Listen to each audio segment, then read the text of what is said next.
3. About a year and a half before, Dr. Daimler had some vague correspondence with an American gentleman living in Lausanne, a Mr. Devereux Warren, of the Warren family of Chicago. A meeting was arranged and one day Mr. Warren arrived at the clinic with his daughter Nicole, a girl of 16. She was obviously not well and the nurse who was with her took her to walk about the grounds while Mr. Warren had his consultation. Warren was a strikingly handsome man looking less than 40.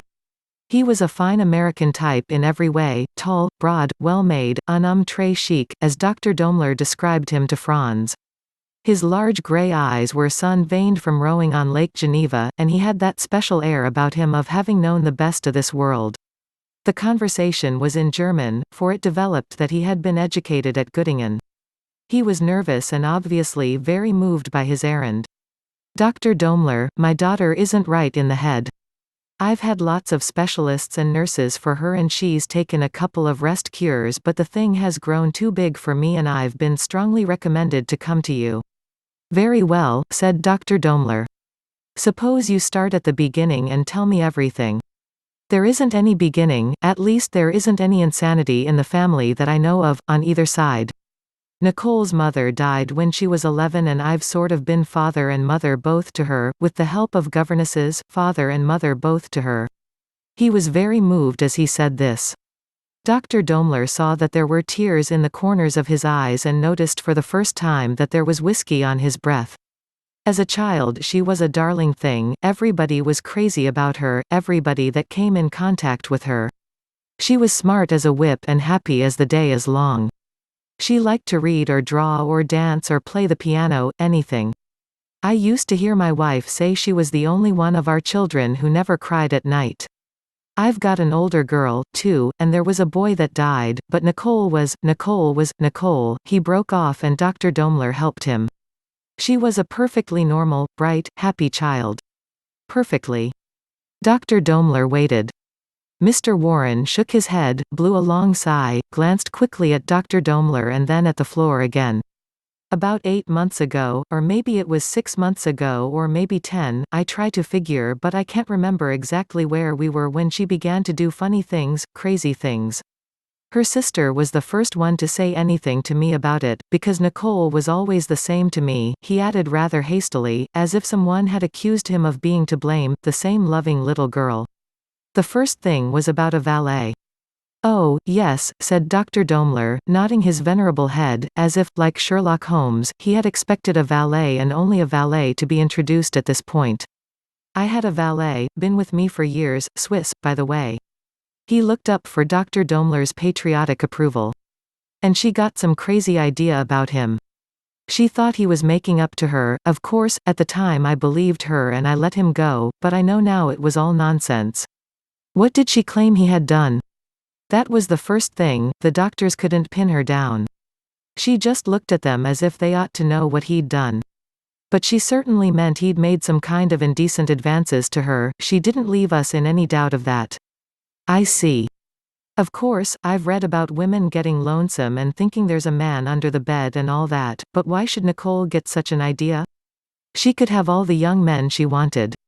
We were in Lake Forest, that's a summer place near Chicago where we have a place, and she was out all day playing golf or tennis with boys. And some of them pretty gone on her at that." All the time Warren was talking to the dried old package of Dr. Daimler, one section of the latter's mind kept thinking intermittently of Chicago. Once in his youth he could have gone to Chicago as fellow and docent at the university, and perhaps become rich there and owned his own clinic instead of being only a minor shareholder in a clinic. But when he had thought of what he considered his own thin knowledge spread over that whole area, over all those wheat fields, those endless prairies, he had decided against it. But he had read about Chicago in those days, about the great feudal families of Armour, Palmer, Field, Crane, Warren, Swift, and McCormick and many others, and since that time not a few patients had come to him from that stratum of Chicago and New York. "She got worse," continued Warren. "She had a fit or something, the things she said got crazier and crazier. Her sister wrote some of them down." He handed a much folded piece of paper to the doctor.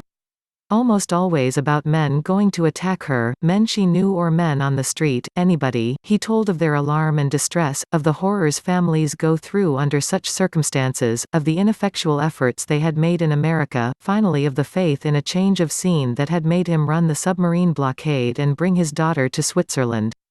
On a United States cruiser, he specified with a touch of hauteur. It was possible for me to arrange that, by a stroke of luck. And, may I add, he smiled apologetically, that as they say, money is no object. Certainly not, agreed Daimler dryly. He was wondering why and about what the man was lying to him. Or, if he was wrong about that, what was the falsity that pervaded the whole room, the handsome figure in tweeds sprawling in his chair with a sportsman's ease. That was a tragedy out there, in the February day, the young bird with wings crushed somehow, and inside here it was all too thin and wrong. I would like to talk to her, a few minutes now, said Dr. Daimler, going into English as if it would bring him closer to Warren. Afterward, when Warren had left his daughter and returned to Lausanne, and several days had passed, the doctor and Franz entered upon Nicole's card, diagnostic, schizophrenie. Phase aiguë en décroissance. La pure des hommes est un symptôme de la maladie, et n'est point constitutionnel.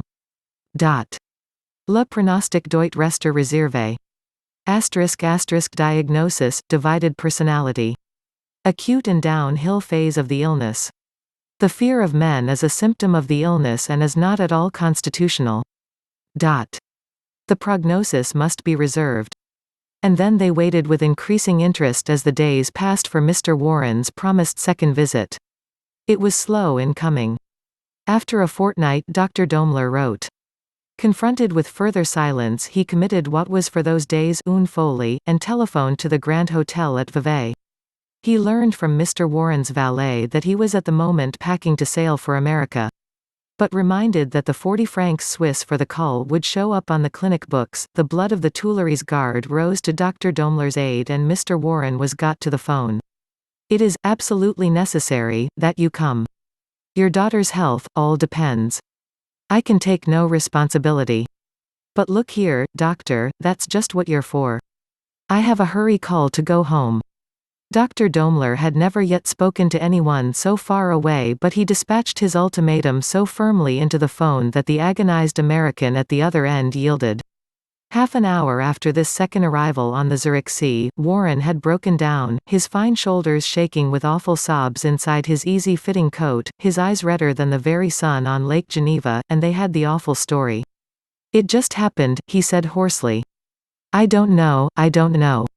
After her mother died when she was little, she used to come into my bed every morning, sometimes she'd sleep in my bed. I was sorry for the little thing. Oh, after that, whenever we went places in an automobile or a train we used to hold hands. She used to sing to me. We used to say, now let's not pay any attention to anybody else this afternoon, let's just have each other, for this morning you're mine. A broken sarcasm came into his voice. People used to say what a wonderful father and daughter we were, they used to wipe their eyes. We were just like lovers, and then all at once we were lovers, and 10 minutes after it happened I could have shot myself, except I guess I'm such a goddamn degenerate I didn't have the nerve to do it. Then what? Said Dr. Daimler, thinking again of Chicago and of a mild pale gentleman with a pince-nez who had looked him over in Zurich 30 years before. Did this thing go on? Oh, no. She seemed to freeze up right away. She'd just say, never mind, Daddy. It doesn't matter. Never mind. There were no consequences? No. He gave one short convulsive sob and blew his nose several times. Except now there are plenty of consequences. As the story concluded, Daimler sat back in the focal armchair of the middle class and said to himself sharply, peasant. It was one of the few absolute worldly judgments that he had permitted himself for 20 years. Then he said, I would like for you to go to a hotel in Zurich and spend the night and come see me in the morning. And then what? Dr. Daimler spread his hands wide enough to carry a young pig. Chicago, he suggested.